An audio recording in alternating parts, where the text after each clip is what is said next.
Bonjour à toutes et à tous et bienvenue pour cette nouvelle vidéo des indispensables consacrée au travail. Alors le travail, d'une manière générale, on pourrait le définir tout d'abord comme une activité de transformation de la nature, de transformation d'une matière première naturelle pour justement satisfaire les besoins humains. Voilà une définition de base du travail qui va nous suivre et qui va nous accompagner durant toute notre réflexion. Alors ce que l'on voit d'emblée, c'est que le travail est un moyen de subsistance. C'est un moyen de subsistance et donc une nécessité. Sans le travail, nous ne pourrions pas survivre puisque nous ne pourrions pas satisfaire nos besoins vitaux. Donc le travail, en quelque sorte, prend son origine dans notre nature d'être vivant, d'être biologique, et nous en avons besoin pour nous reproduire et justement pour survivre. Donc de fait, le travail ne doit pas être considéré comme une activité désintéressée. Comme la technique, c'est une activité intéressée qui veut obtenir un résultat, on ne travaille pas pour le plaisir de travailler et donc doit être distingué également du loisir, du temps libre. Les Grecs notamment distinguaient le travail de la skolé. Et la skolé, en grec, c'était justement le temps libre que l'on pouvait prendre justement pour l'étude. Alors on constate que dans le travail, il y a souvent une connotation péjorative. En effet, le travail, il demande des efforts, il demande aussi la répétition de tâches qui peuvent être toujours identiques. Le travail peut donc être envisagé comme une malédiction. C'est ce que l'on retrouve dans la fameuse phrase de la Genèse, dans la Bible, « Tu gagneras ton pain à la sueur de ton front ».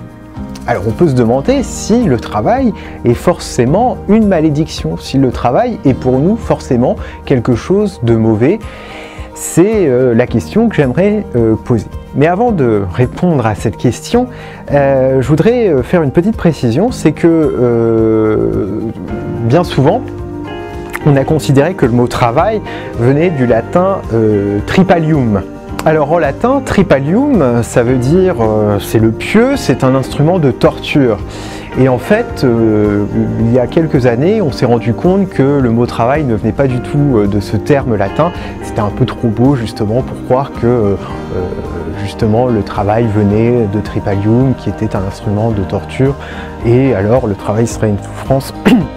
En fait, le mot travail ne vient pas du tout de ce terme latin, donc faites attention à ne pas noter cela dans vos copies. Alors, est-ce que le travail est un instrument, justement, est une malédiction? Est-ce que le travail est un instrument de souffrance? Alors, pour essayer d'apporter une première réponse à cette question, j'aimerais aller dans l'œuvre de Marx, dans le Capital de Marx, dont je vous ai déjà parlé dans la vidéo consacrée à la technique.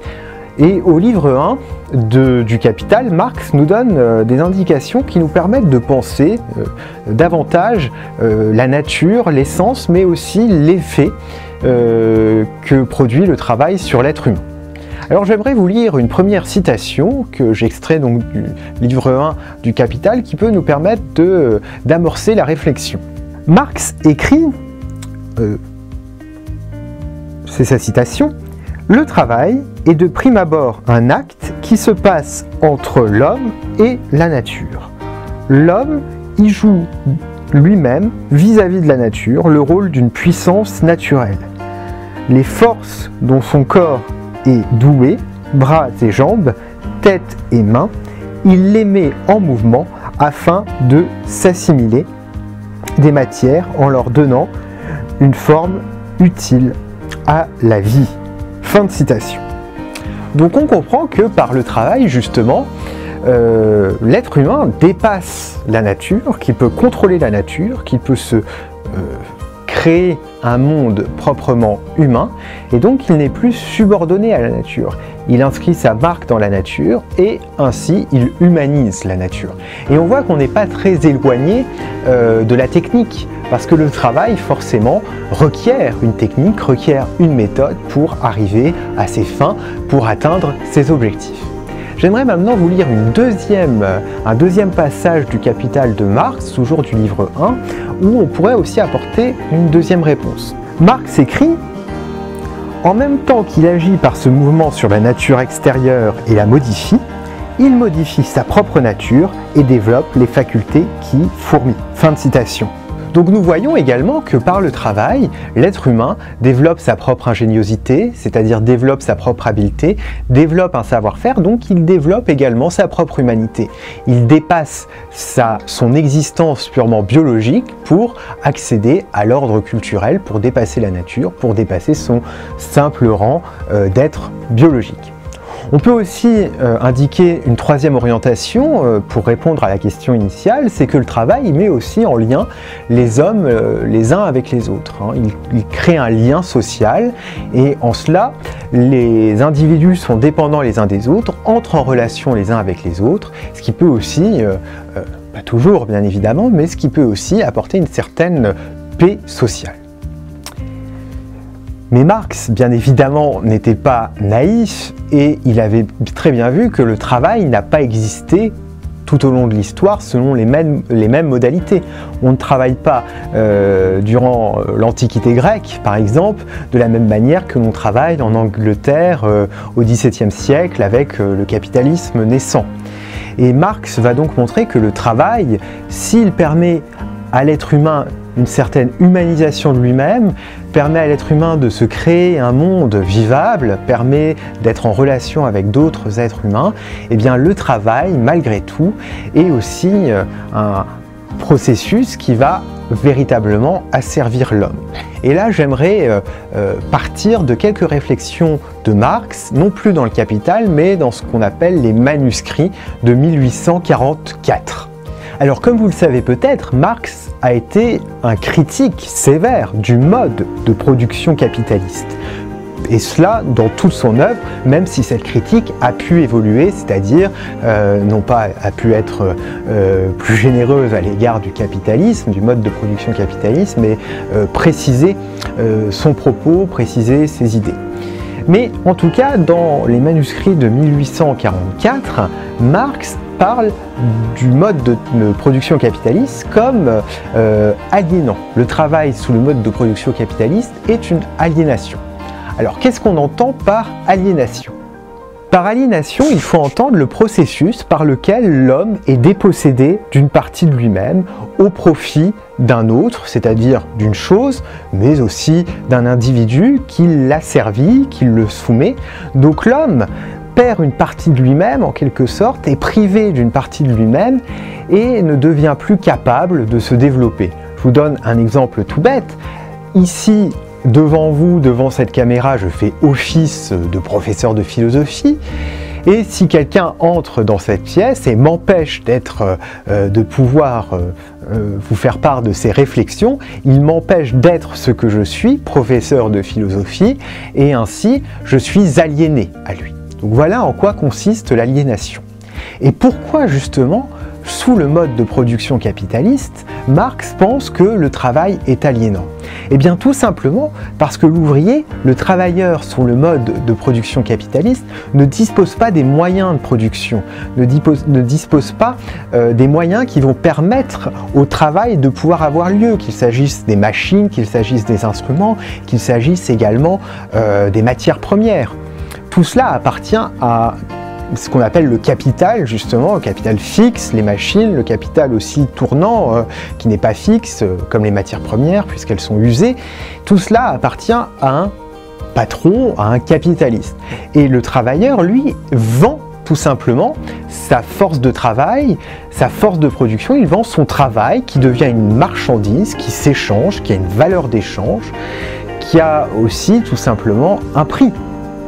Donc en quelque sorte, le travailleur devient à l'intérieur du mode de production capitaliste un simple rouage, une simple marchandise comme le sont les matières premières. Et de plus, le travail est répétitif du fait de la division sociale du travail, du fait de la division technique, pardon, du travail. Et pour ce point, je vous renvoie à la vidéo sur la technique.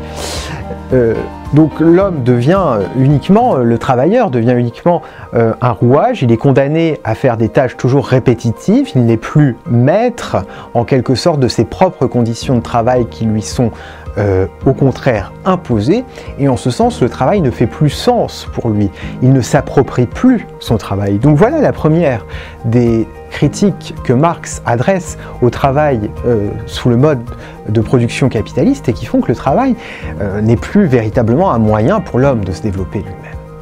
D'autre part, il ne faut pas oublier que, étant donné que les moyens de production n'appartiennent plus à l'individu, eh bien, il va en quelque sorte produire des objets, il va mettre une partie de lui-même dans les objets qu'il produit, une partie de lui-même, une partie de sa substance, de son énergie, et ces objets-là ensuite vont lui être complètement étrangers, puisque sitôt qu'il les produit, sitôt qu'il met une partie de lui-même dans ces objets qu'il produit à la chaîne, eh bien il perd tout simplement ces objets ne lui appartiennent plus, ils sont vendus à des consommateurs. Le patron capitaliste obtient un certain prix et ne reverse qu'une petite partie à l'ouvrier, et cette partie ne correspond pas du tout, selon Marx, donc à son travail réel, mais uniquement à ce qui lui permettra de reproduire ses conditions de force de travail, c'est-à-dire que le salaire que le travailleur touche, eh bien, c'est uniquement ce qui va lui permettre de se reproduire et de pouvoir revenir le lendemain, c'est-à-dire de se nourrir et de se loger. Ça ne correspond pas à la durée réelle de son travail. C'est pour ça qu'il y a en quelque sorte, selon Marx, justement un appauvrissement du travailleur, puisque l'objet lui devient complètement étranger. Donc on voit que le travail est véritablement aliénant, puisque le travailleur met une partie de lui-même, une partie de son être dans un objet qui, sitôt produit, ne lui appartiendra plus. Le travail perd alors, selon Marx, de son intérêt, le travail perd aussi de sa finalité.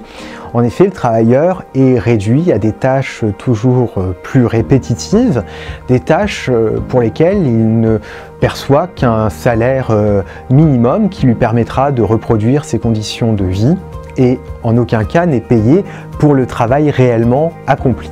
C'est ce que Marx appelle le mécanisme de la plus-value, mais je ne rentre pas plus dans ces détails, je consacrerai toute une vidéo à ce mécanisme de la plus-value pour faire le point. En tout cas, on voit avec Marx à ce moment-là que le travail ne peut plus être considéré du tout comme un moyen de se développer, un moyen de développer ses potentialités, mais au contraire, le travail a servi véritablement l'individu. Alors nous voyons que nous nous retrouvons face à un dilemme, puisque d'une part, le travail peut être considéré comme un développement, un moyen de développement pour l'être humain, mais aussi le travail, dans les conditions du mode de production capitaliste, se retrouve aliénant et comme un moyen d'asservissement de l'individu. Alors comment essayer de dépasser cette frontière ? On peut essayer tout au moins, puisque le mode de production capitaliste est toujours en place, on peut essayer d'envisager de nouveaux modèles. Alors jusqu'ici, on a envisagé, dans notre réflexion, le travail uniquement comme étant le travail de l'ouvrier manuel, en quelque sorte, le travail manuel, le travail qui produit un objet pour satisfaire des besoins naturels. Et en ce sens, il y aurait un cycle indéfini entre la production d'objets de consommation qui sont consommés, donc détruits, et qui doivent être alors reproduits, et cela à l'infini.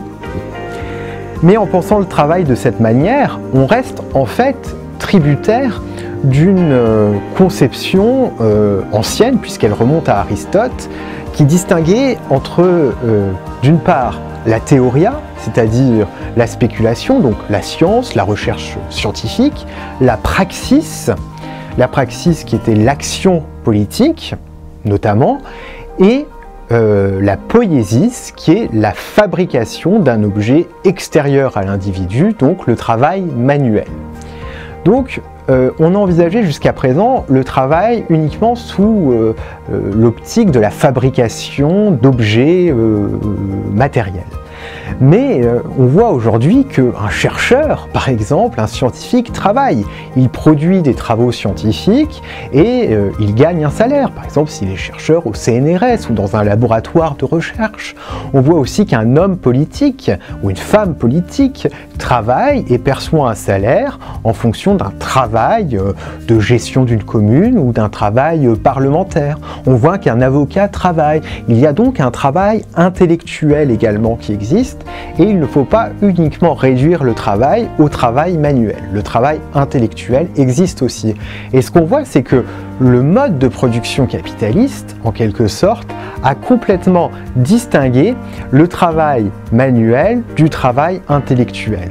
En quelque sorte, les tâches de réalisation, de conception, de direction ont été complètement séparées des tâches de fabrication. C'est pour ça que, par exemple, dans une usine, vous avez des ouvriers qui sont préposés aux tâches de production, c'est-à-dire aux tâches de fabrication, et des ingénieurs qui ont un travail plus intellectuel et qui sont préposés aux tâches de conception. Ils conçoivent les processus de fabrication, ils conçoivent également des objets à fabriquer.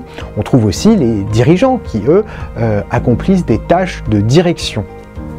Et peut-être que l'avenir du travail, redonner un sens au travail, c'est essayer de dépasser cette distinction entre cette séparation, cette division entre d'une part le travail manuel, d'autre part le travail intellectuel, et permettre à chaque individu, en quelque sorte, de pouvoir s'attacher à diverses tâches et de ne plus être cantonné à une seule et unique tâche. Et cela, on peut prendre des exemples très précis. On peut prendre l'exemple, par exemple, de certaines entreprises autogérées où les ouvriers rachètent l'usine et vont s'en occuper, vont la gérer. On voit que les tâches de fabrication ne sont pas complètement séparées des tâches de direction, des tâches de gestion. Et on voit que le travail reprend un sens véritablement. Donc on voit que finalement, penser le travail aujourd'hui, c'est peut-être essayer de le penser d'une manière plus émancipatrice, comme n'étant plus uniquement cantonné soit à des tâches intellectuelles, soit à des tâches manuelles, mais essayer de penser une certaine pluridisciplinarité au sein même du travail. Alors ça, c'est bien évidemment uniquement une piste de réflexion que je vous donne qui serait à creuser. Certains auteurs ont essayé de creuser cette piste, mais en tout cas, cela nous ferait sortir du dilemme, en quelque sorte, du mode de production capitaliste et aussi de la définition même du travail qui, on le voit, peut être considéré comme une malédiction, en quelque sorte, comme un appauvrissement humain, mais aussi comme un moyen de se développer humainement. Donc voilà ce qu'on peut dire concernant le travail. Tout cela mérite bien évidemment de plus amples développements et vous retrouverez ces développements disponibles donc dès maintenant sur le site eSophia. Je vous y invite à vous y intéresser. Vous retrouverez également aussi toutes nos formations personnalisées auxquelles vous pouvez souscrire dès maintenant. Vous retrouverez comme d'habitude dans la description de cette vidéo un lien qui vous dirigera vers le blog du site eSophia où je mettrai justement des extraits de textes sur lesquels je me suis appuyé. Je me suis appuyé beaucoup sur Marx comme vous l'avez vu, mais Marx en fait nous permet de penser la contradiction interne au travail. En attendant, moi je vous dis à bientôt pour une nouvelle vidéo. Et en attendant ces nouvelles vidéos, n'hésitez pas à vous abonner à la chaîne, à liker cette vidéo pour nous encourager, à nous laisser aussi vos suggestions, à nous faire part de vos suggestions et à regarder les autres vidéos. À bientôt!